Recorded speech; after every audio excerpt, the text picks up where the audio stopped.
What if that nagging feeling in the back of your neck was real? What if those hands reaching out from the dark that you believed were there? What if the monster in the basement really existed? And what if there was really something under the bed? Would you have the courage to face your fears? The Corner of Hope and Despair. Survival. Part 1. The filing cabinet crashed forward as Marcus pulled Joe back from the door. The dead poured in like a rotting tide, their moans echoing off the storage room walls. Regina fired twice. 2 perfect headshots, but there were too many. "Stairs! Now!" Joe shouted, pumping his shotgun. The blast caught the first 3 infected in a spray that painted the walls crimson. Marcus pushed Regina toward the stairwell door as Joe fired again, the sound deafening in the confined space. They sprinted up the narrow stairs, the wood creaking beneath their feet. Behind them, the infected stumbled over each other, their movements clumsy but relentless. Joe paused at the landing, firing his last shell into the mass of bodies below. "In here!" He shouldered open a heavy metal door, revealing a small apartment. The space was cramped but orderly. Canned food stacked in milk crates, water jugs lined against one wall, and a ham radio set up on a desk by the window. Marcus and Regina rushed inside. Joe slammed the door shut, throwing 3 deadbolts and wedging a metal bar across it. The infected slammed against the other side, their fists creating a rhythmic drumbeat of hunger. "They can't break through," Joe said, though his white-knuckled grip on the shotgun suggested he wasn't entirely convinced. "Doors reinforced. Had it installed after the riots last summer." Marcus took in their surroundings with a tactical eye. 2 rooms, 1 window facing the street, another facing the alley. Fire escape outside the alley window. Defensible, but also a potential trap if things went wrong. "Those shots will draw more," Regina said, checking her pistol. 1 bullet left. "How many shells you got left, Joe?" The old man's face fell. "That was the last one. Got more in the shop display case, but..." He gestured toward the door and the sounds of the dead beyond it. Marcus unshouldered his backpack, pulling out the medical supplies he'd scavenged from the pharmacy. "We've got another problem. Regina, that leg needs looking at." She'd been hiding the limp well, but blood was seeping through her uniform pants. The wound from earlier had reopened during their dash up the stairs. "It's nothing," she started to say, but her face was pale beneath her dark skin. "In combat, small wounds kill more soldiers than firefights," Marcus said, falling back on his training. "Sit." As he cleaned and bandaged Regina's leg, Joe moved to the ham radio, adjusting dials with practiced hands. Static filled the room, punctuated by the continued pounding at the door. "Been trying to reach anyone," Joe explained. "Military, police, other survivors. Sometimes I think I hear something, but..." He shook his head. "Could be my imagination. Been alone up here too long." "Not alone anymore," Marcus said, finishing with Regina's bandage. He meant it. After years of keeping to himself, of being invisible, he'd found something he hadn't realized he was missing. People worth fighting for. Regina tested her leg, nodding in approval at Marcus's handiwork. "So what's the plan? We can't stay here forever. Those things downstairs aren't exactly ideal house guests." Joe moved to a map pinned to the wall. A detailed street layout of the city with various marks and notes added in red ink. "Been watching them. They're stronger during the day, but slower. At night," he paused. "At night they're different. Faster. Hungrier. But their eyes don't work so well in the dark." Marcus joined him at the map, studying the marked routes and safe zones. "You've been preparing for something like this?" "Not zombies," Joe laughed darkly. "Just the end of the world. Guess maybe they're the same thing." The pounding at the door suddenly stopped. The silence was somehow worse than the noise had been. "They're still there," Regina whispered, pressing her ear to the door. "Just... waiting."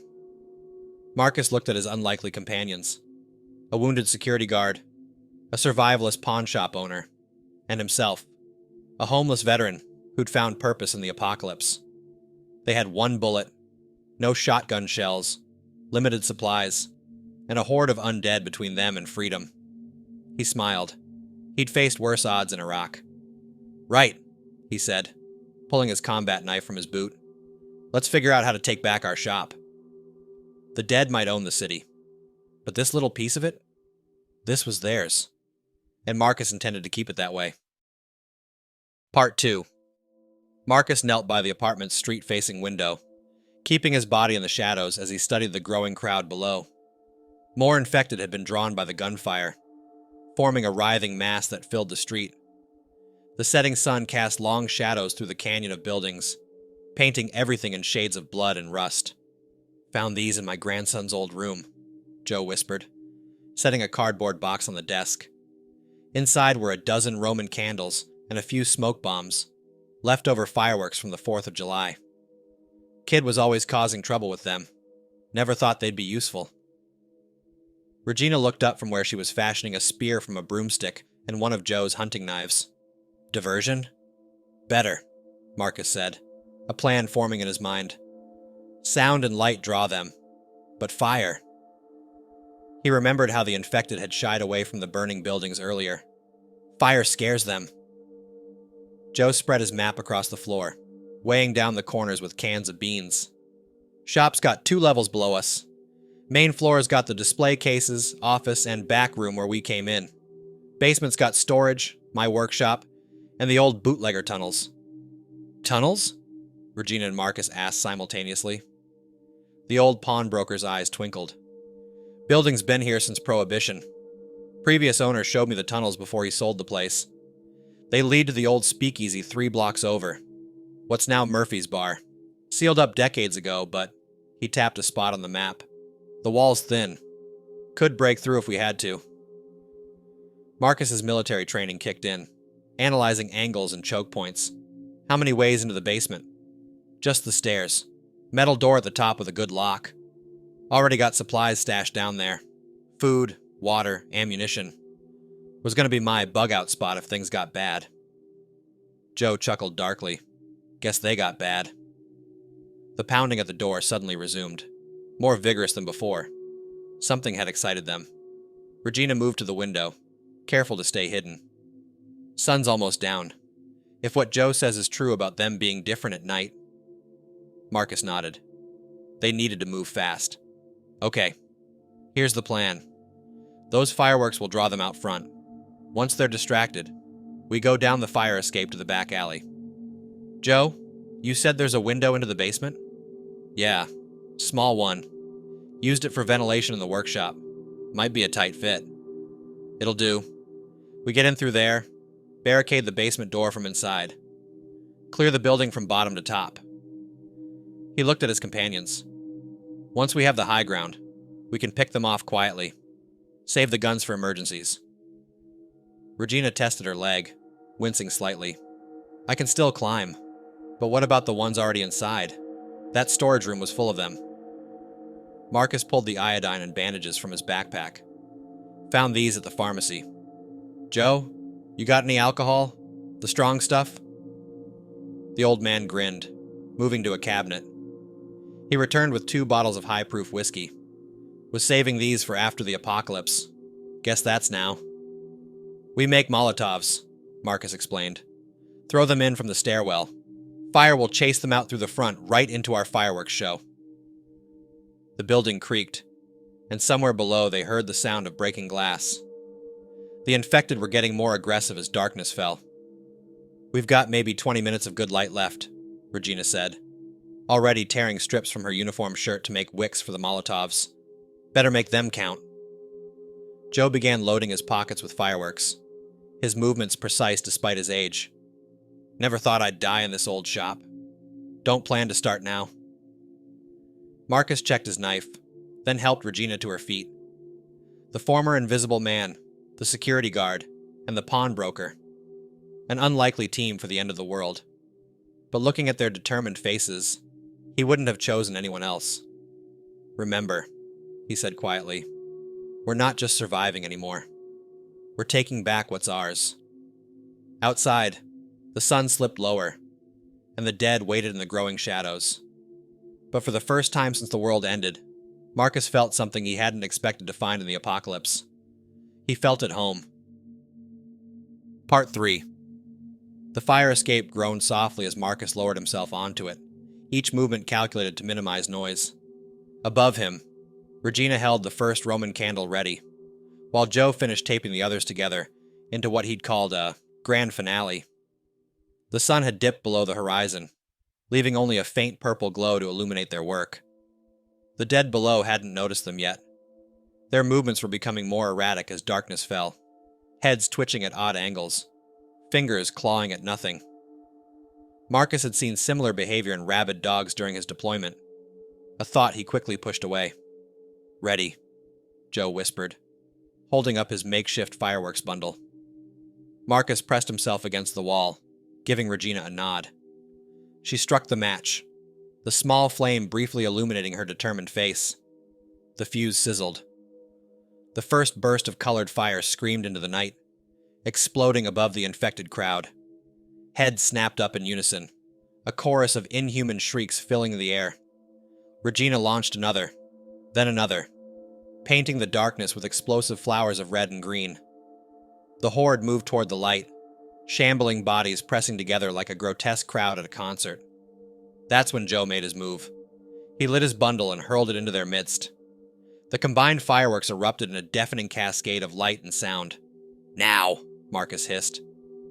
They descended the fire escape as quickly as they dared, the metallic rattling masked by the explosions and shrieks. Marcus's boots hit the alley pavement just as the last firework died, plunging them into near-total darkness. His eyes struggled to adjust, shapes moving in the shadows. The basement window was barely visible, a gap at ground level covered by a rusted grate.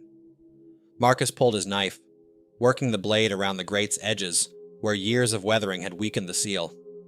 Behind him, Regina and Joe pressed their backs together, watching both ends of the alley. A scraping sound made them freeze. 20 feet away, a figure emerged from behind a dumpster. Its movements were different from the daytime infected, more fluid, almost predatory. In the darkness, its eyes reflected light like an animal's. Regina raised her gun, but Marcus shook his head. One bullet left. They couldn't waste it. The grate came loose with a soft pop. Marcus eased it aside, the rusted metal threatening to squeal with each movement. The infected's head snapped toward the sound. More shapes emerged from the shadows, drawn to their location.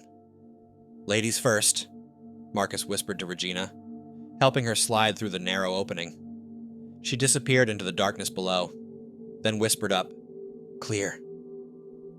Joe went next, his old bones protesting, but his movements still spry. The infected were getting closer, their movements quickening with each step.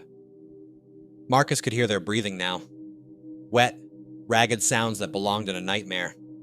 He was halfway through the window when a cold hand grabbed his ankle. Marcus kicked instinctively, felt rotting flesh give way under his boot. More hands reached for him. Regina and Joe grabbed his arms, pulling him through the window as teeth snapped where his leg had been moments before. They slammed the window shut just as bodies began pressing against it. Through the dirty glass, they could see dozens of pale faces pressed to the pane, eyes gleaming in the darkness. "Well," Joe said, his voice shaking slightly as he clicked on a battery-powered lantern. "Welcome to my workshop." The basement was a cluttered space filled with workbenches, tools, and the accumulated treasures of decades in the pawn business. But more importantly, Marcus saw guns, dozens of them, mounted on the walls and locked in cases. Ammunition boxes were stacked in neat rows. "Figured this might happen someday," Joe explained, following Marcus's gaze. "Maybe not zombies, but something. Been collecting supplies for years. Just needed the right people to share them with." Regina was already checking the stairs, her movements careful on her injured leg. "Door's solid up there. We can hear them moving around upstairs." Marcus picked up a crowbar, testing its weight. The Molotovs were ready, their rags soaked in whiskey. Through the ceiling, they could hear the infected moving about, furniture scraping across floors. "Remember," he said quietly, "once we light those cocktails, there's no going back. Building could catch fire if we're not careful." Joe chambered a round in a shotgun he'd pulled from behind his workbench. Son, way I see it, there hasn't been any going back since this whole thing started. He handed out extra shells, then ammunition for Regina's pistol. Might as well make our stand here. Regina checked her newly loaded gun, then picked up a Molotov. For whatever it's worth, she said. I'm glad I ran into you two. Marcus looked at his unlikely family, then at the stairs leading up into darkness. Beyond that door, the dead waited, but down here, the living were ready. Let's take back our home, he said, lighting the first Molotov. The real fight was about to begin. Part 4. The basement stairs creaked under their weight as they ascended single file. Marcus in front with a Molotov, Regina behind him with her pistol, and Joe bringing up the rear, shotgun ready. The sounds above had changed, becoming more frenzied. The infected could smell them. Remember, Marcus whispered, once I throw this, the front door becomes their only escape route. Joe, you're sure about the side door? Chained shut from the outside. Did it myself last week when things started going bad. Joe patted the wall beside them. Don't worry too much about the fire. Worst comes to worst. I've already cleared the tunnel entrance. Been moving supplies through there all week, just in case. Marcus nodded, appreciating the old man's foresight. He took a deep breath, the familiar pre-combat calm settling over him. He'd felt this same stillness before raids in Baghdad, that crystalline moment where the world narrowed to mission objectives and survival. 3, 2, 1. He opened the door just enough to hurl the Molotov. The bottle arced through the darkness, spinning end over end before shattering against the far wall. Flames erupted, casting wild shadows across the storage room. The infected shrieked, a sound between pain and fury. Regina threw the second Molotov, this one landing among a cluster of the dead. Burning figures staggered and thrashed, igniting others in their panic. The heat was immediate and intense. Move! Marcus shouted. They burst through the door, Regina's gun barking once, twice, dropping burning infected that charged them. Joe's shotgun roared, the blast catching 3 more that emerged from behind toppled shelves. The fire was spreading faster than expected, feeding on old papers and cardboard boxes. Smoke began to fill the room. The infected were fleeing toward the front of the shop, their burning bodies illuminating the way like grotesque torches. Up the stairs! Marcus grabbed Regina's arm as she stumbled, her injured leg nearly giving out. More infected poured down from the second floor, but these ones recoiled from the flames, giving them an opening. They reached the second floor landing just as part of the ceiling below collapsed in a shower of sparks. The fire's orange glow flickered through the stairwell, casting jumping shadows on the walls. My office, Joe coughed through the smoke. Got to get the safe open. Family photos, my grandson's letters. A burning infected lunged through the smoke. Marcus met it with his crowbar, the metal rod crunching through its skull. Another came behind it. He kicked it back down the stairs into the inferno below.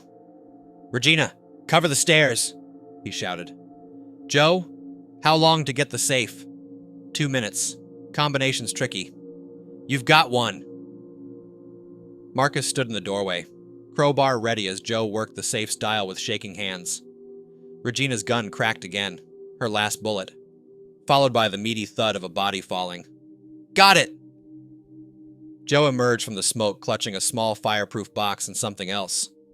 A framed silver star in a simple wooden frame. Marcus recognized it immediately. His silver star. The one he'd sold that winter night. Never did cash it in, Joe said, tucking both items into his jacket. Wasn't right. Come on, tunnel entrance is ready.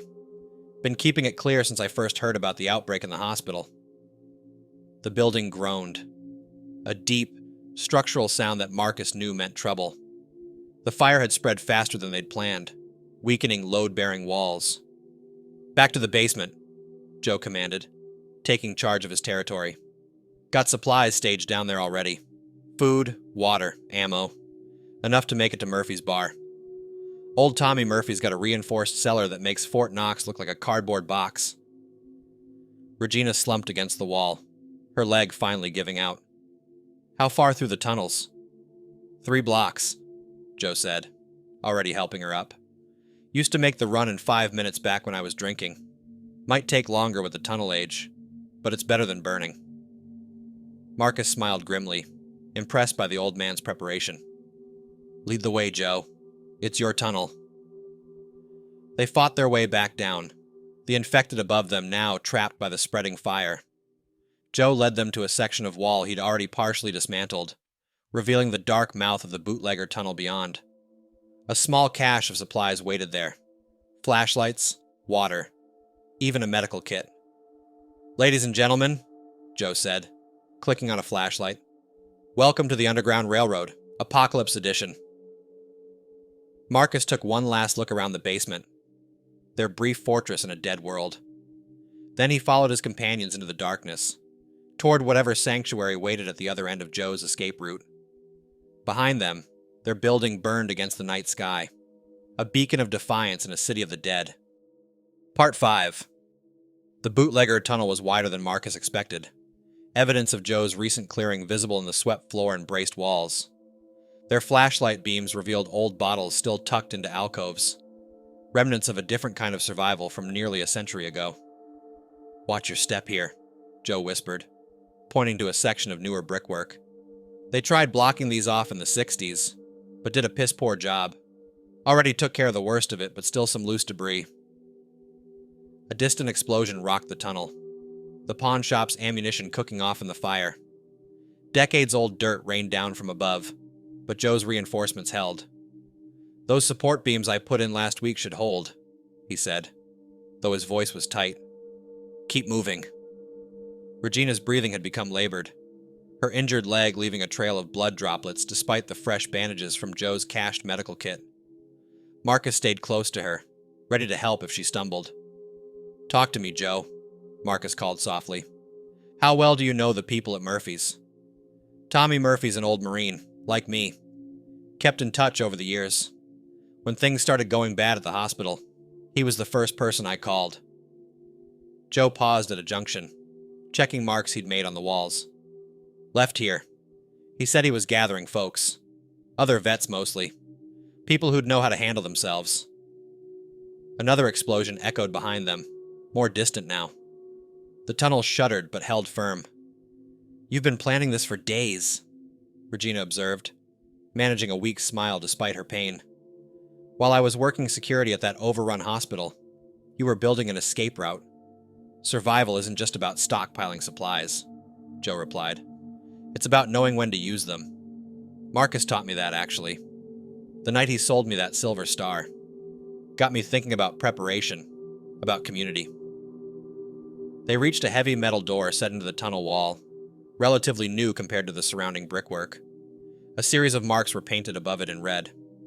This is it, Joe said, pulling out a key. Tommy had this installed last year when he renovated the cellar. Said he was paranoid about flooding, but he smiled grimly. Guess he had other concerns. The lock clicked open. Beyond, a reinforced cellar spread out before them, well lit by emergency lighting and humming with the sound of generators. The walls were lined with supplies, and multiple heavily armed figures turned to face them as they entered. An older woman in fatigue stepped forward, her gray hair cut military short. Damn, Joe. Cutting it pretty close. We heard the explosions. Had to make a dramatic entrance, Sarah.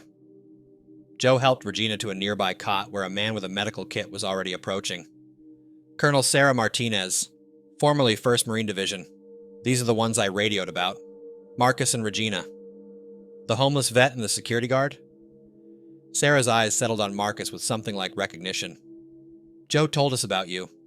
About that silver star, too. She gestured to the busy cellar around them. Welcome to what's left of the city's veteran community. And maybe, she glanced at a bank of radio equipment along one wall, the last best hope of figuring out what's really going on out there. Marcus took in the scene. The organized supplies, the weapons, the communications equipment, and most importantly, the disciplined look in the eyes of the survivors gathered there. They'd lost their fortress, but they'd found something better. They'd found an army. Joe placed a hand on Marcus's shoulder. Remember what you said earlier? About not just surviving anymore? He nodded toward the gathered veterans. Well, son, I think it's time we did more than take back a pawn shop. Time we took back our city. Regina called from the cot where her leg was being treated. I don't know about you two, but I'm tired of running. Marcus looked at his unlikely family. A pawnbroker who'd become a mentor, a security guard who'd become a sister-in-arms, and now a room full of veterans who understood what it meant to fight back against impossible odds. The night wasn't over. The dead still ruled the streets above. But down here, in this reinforced cellar filled with survivors who refused to give up, something was building. Something that felt like hope. And for the first time since the world ended, Marcus was ready to do more than just survive. He was ready to live. Thanks for listening. I hope you enjoyed that story as much as I did. Come back next time for some more scary stories.